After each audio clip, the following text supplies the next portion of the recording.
요새 틱톡 때문에 툴파가 다시 유행하는 것 같더라고요. 나름 1세대 툴파 전파자로서 은근히 뿌듯하기도 합니다. 하지만 툴파라는 게 워낙 기괴하기 때문에 이런 댓글이 많이 달립니다. 툴파는 정신병이다. 툴파를 만들면 정신병에 걸린다. 평생 사라지지 않을 수 있다. 툴파는 현실 도피다. 네, 그런 댓글을 다는 것 자체는 이해가 됩니다. 하지만 말이에요, 솔직히 과장이에요.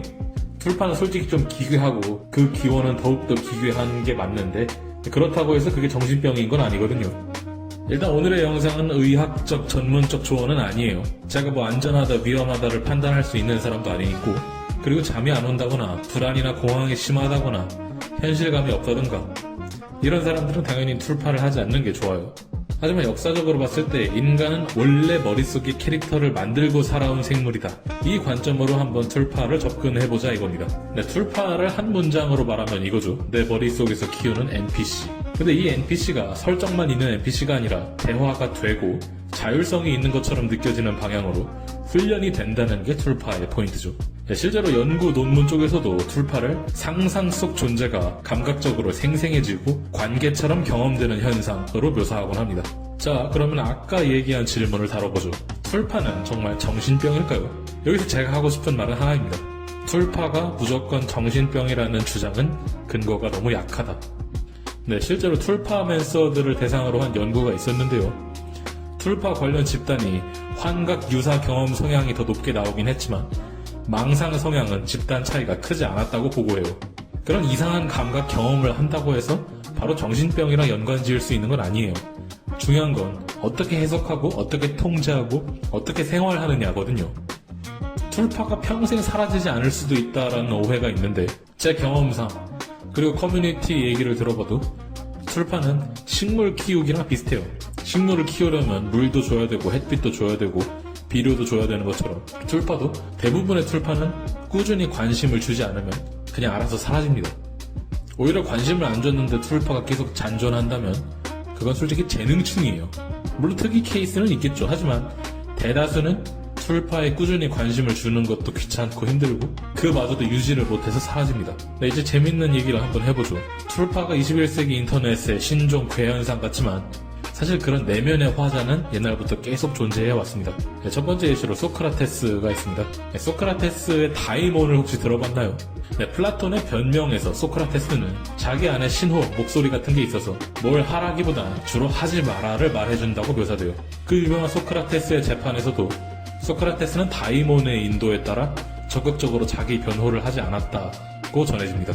이걸 문자 그대로 초자연 존재로 볼 수도 있고 현대식으로 해석하자면 강한 내면의 직관을 인격화된 목소리처럼 경험한 걸 수도 있는 겁니다. 두 번째 예시로는 좀 뜬금없지만 조선의 신숙주가 있습니다. 신숙주 하면 보통 계유정난의 배신자로 묘사되지만 굉장히 뜬금없는 전설 하나가 붙어있어요. 신숙주 곁에 청해동자라는 귀신이 평생 호위하며 미래를 예지해줬다. 이런 전설이 전해지고 있거든요. 영의정 옆에 파란 옷을 입은 귀신 소년이 붙어서 코치를 해준다. 완전 조선판 스탠드 사용자거든요.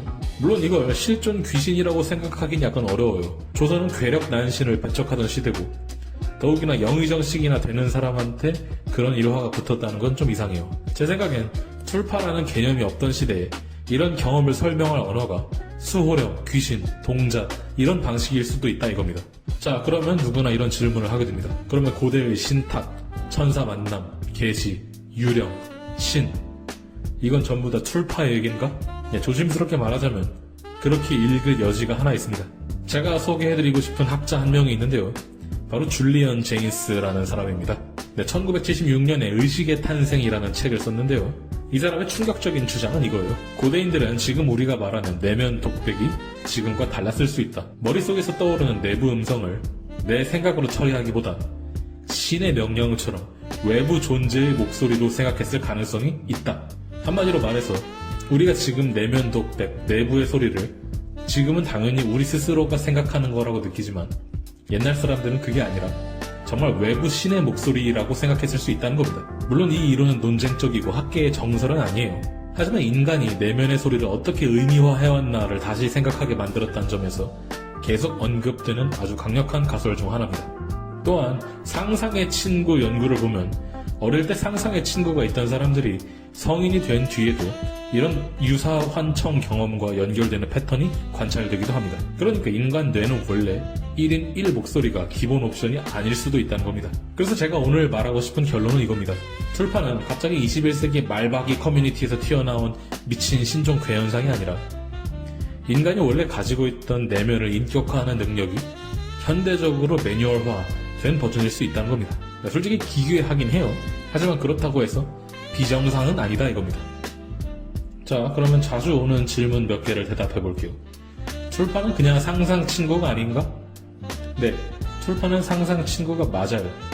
하지만 보통 유아 때 만드는 상상 친구를 성인 버전으로 아주 고도화 시킨 게 출판입니다.